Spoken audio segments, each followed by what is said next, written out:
Sequence and series में अब हम अपनी नेक्स्ट थ्योरम करते हैं। Theorem for any real number x, मतलब हमें कोई रियल नंबर एक्स दिया हुआ है।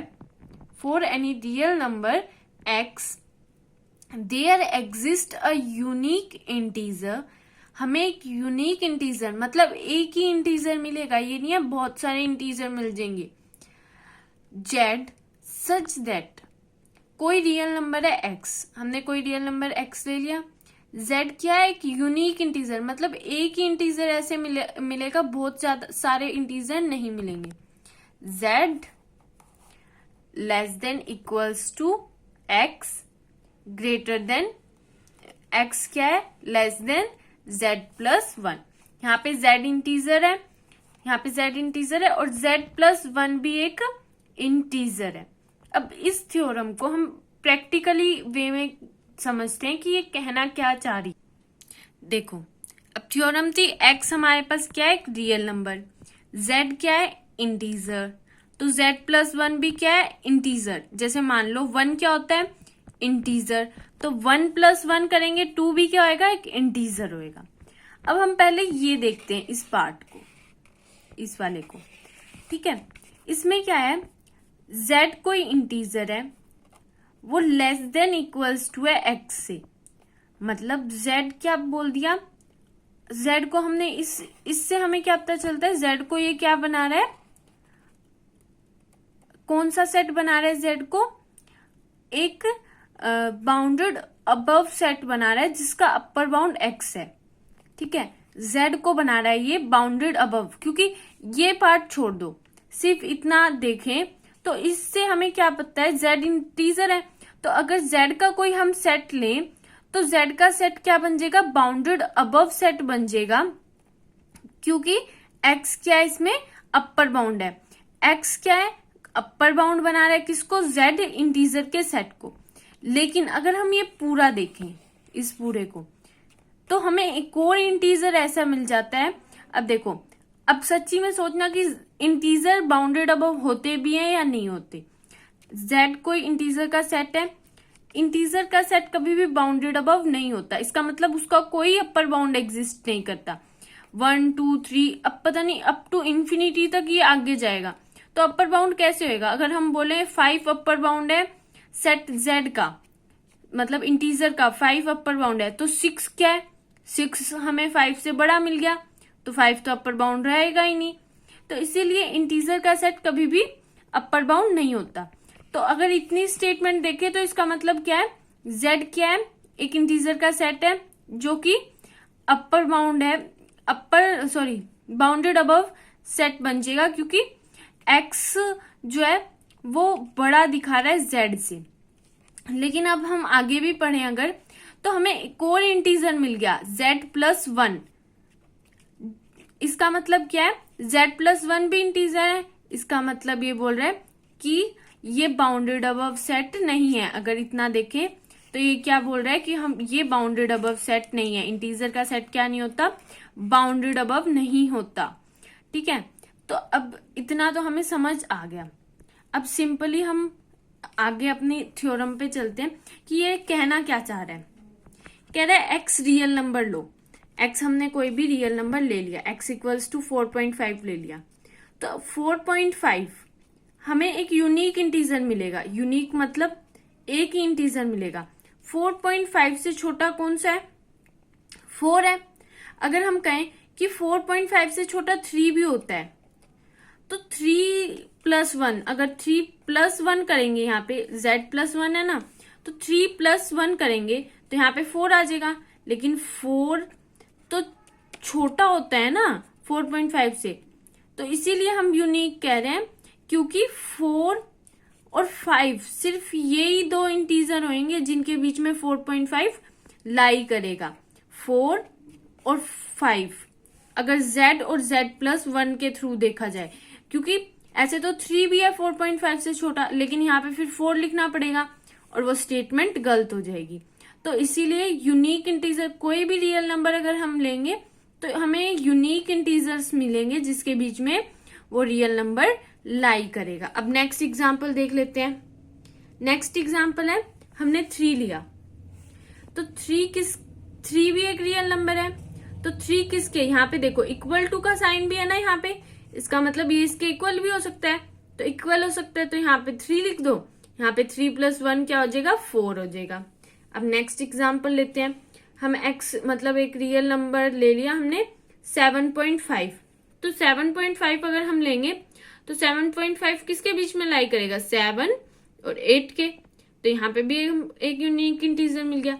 अब हम लेते हैं -1.5, ये भी तो एक रियल नंबर ही होगा। -1.5 किसके बीच में लाई करेगा, -2 के बीच में और -1 के बीच में। तो आई होप ये आपको समझ आ गया होगा कि ये थ्योरम में कहना क्या चाह रहे हैं हम। ठीक है, अब अपनी प्रूफ करेंगे इसका। अब नेक्स्ट हम अपनी थ्योरम कंटिन्यू करते हैं, उसका प्रूफ कंटिन्यू करते हैं। तो हम इस प्रूफ को करने से पहले क्या करेंगे, हम इतना पार्ट देखेंगे, इस वाले को हटा देंगे, सिर्फ इतना पार्ट। इससे हमें क्या पता चल रहा है, z क्या एक इंटीजर है, x क्या एक रियल नंबर है, और x क्या है इस z को बाउंडेड अबव बना रहा है। तो हम क्या करेंगे, एक सेट ले लेते हैं, इंटीजर का सेट।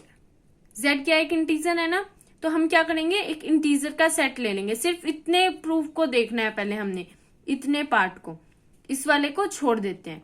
तो इस पार्ट को प्रूफ करने के लिए हमें क्या पता चल रहा है, अगर हम एक इंटीजर का सेट ले ले तो हमारा काम बन जाएगा। तो हम क्या करेंगे, एक इंटीजर का सेट लेंगे, क्योंकि ये एक इंटीजर है और ये बाउंडेड अबव हो रहा है इससे x से, तो हम क्या करेंगे, एक सेट ले लेते हैं इंटीजर्स का। तो हमने क्या कर लिया, कंसीडर अ सेट S, जिसका नाम हमें NS लिख दिया। M क्या है, यहाँ पे इंटीजर है। Z क्या होता है, सिंबल होता है इंटीजर को शो करता है। तो M belongs to integer. M कैसे होंगे, इंटीजर से होंगे। और M किससे छोटा होएगा, M हमेशा x से छोटा होएगा। M हमेशा x से छोटा होएगा। हमें यही प्रूव करना था ना, Z कोई इंटीजर है और ये x से छोटा है, तो हम यहाँ पे मान के चलेंगे m कोई इंटीजर है और वो x से छोटा है। तो s क्या है, एक नॉन एम्प्टी है। नॉन एम्प्टी क्यों है, क्योंकि x अगर हम कुछ भी लेते हैं, 4 लेते हैं, तो 4 से छोटे बहुत सारे ऐसे इंटीजर्स मिल जाएंगे हमें। तो s क्या होएगा, नॉन एम्प्टी सेट हो गया। ये s क्या हो गया, नॉन एम्प्टी हो गया और बाउंडेड अबव हो गया। बाउंडेड अबव क्यों हो गया, x क्या है, एक अपर बाउंड है सेट s का। ठीक है, जैसे मैंने बताया था, अगर z क्या है, इंटीजर्स का है, यहाँ पे भी इंटीजर का सेट लिया हमने, और x क्या है, ये अपर बाउंड है, तो ये सेट क्या हो गया, बाउंडेड अबव। तो x क्या कर रहा है, इस सेट को बाउंडेड अबव कर रहा है। तो क्या है, ये s सेट क्या हो गया, बाउंडेड अबव हो गया बाय x। किससे हो गया, x से बाउंडेड अबव हो गया। तो हमने कंप्लीटनेस एक्सियम पढ़ी थी, अगर कोई सेट नॉन एम्प्टी है और बाउंडेड अबव है तो उसका क्या एग्जिस्ट करता है, लीस्ट अपर बाउंड पक्का एग्जिस्ट करेगा। और ये कौन सी थ्योरम में पढ़ा था हमने, कंप्लीटनेस एक्सियम ऑफ रियल्स। अब उसी को ही अप्लाई करेंगे। Then by completeness axiom S must be have a least upper bound. तो हम एस को एक लीस्ट अपर बाउंड दे देंगे, जिसका नाम, लीस्ट अपर बाउंड को हम क्या कहेंगे, जेड क्या हो जाएगा, हम लीस्ट अपर बाउंड मानेंगे जेड को अपना। सेट एस का लीस्ट अपर बाउंड क्या हो जाएगा, जेड क्या हो गया, लीस्ट अपर बाउंड हो गया of set S. Least upper bound मतलब कि भाई जितने भी अपर बाउंड है सेट एस के, उन सभी में छोटा अपर बाउंड, उन सब में छोटा अपर बाउंड क्या होता है, लीस्ट अपर बाउंड। अब ये देखो, एक्स अपर बाउंड था ना सेट एस का, हमने पहले ही डिस्कस किया था, चलो मैं दोबारा बता देती हूँ। देखो ये बाउंडेड अबव किससे हो रहा है, एक्स से हो रहा है। एस जो है बाउंडेड अबव किससे हो रहा है, एक्स से। तो एक्स से अगर बाउंडेड अबव हो रहा है एस, तो एक्स क्या बन जाएगा, अपर बाउंड बन जाएगा सेट एस का। ठीक है, और हमने क्या मानना है, जेड। जेड को हमने लीस्ट अपर बाउंड मानना है, मतलब सबसे छोटा अपर बाउंड, और एक एक्स भी अपर बाउंड है। तो क्या होएगा, जेड छोटा होएगा एक्स से। जेड क्या हो जाएगा, छोटा हो जाएगा एक्स। देखो यहाँ पे जेड क्या लिख दिया हमने, छोटा हो गया एक्स से। ठीक है, नाउ अब देखो हमने एक पार्ट तो प्रूफ कर दिया, यही प्रूफ करना था ना, ये देखो थ्योरम में यही प्रूफ करना था, आधा पार्ट तो प्रूफ हो गया। अब हमें इतना पार्ट और करना है प्रूफ, x को छोटा दिखाना है z+1 से, ये और प्रूफ करना है x छोटा है z+1 से। हम क्या करेंगे, ये दिखाने के लिए उल्टा ले लेंगे, लेट इफ पॉसिबल हम मान लेंगे कि x बड़ा है z+1 से।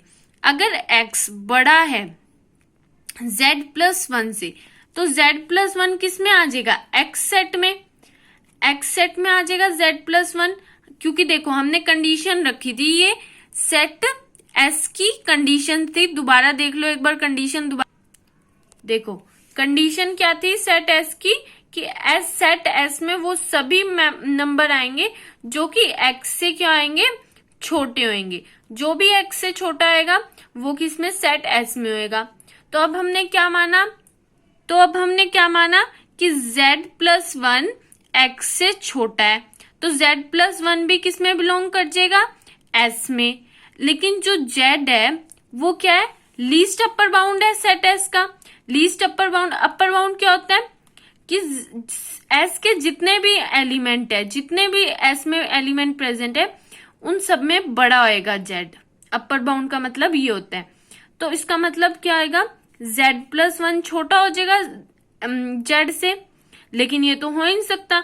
अगर हम यहाँ पे लिख दे 3 एक इंटीजर है और 3+1 4, हम कहने लग जाए 4 छोटा होता है 3 से, तो ये तो पॉसिबल ही नहीं है, तो विच इज नॉट पॉसिबल।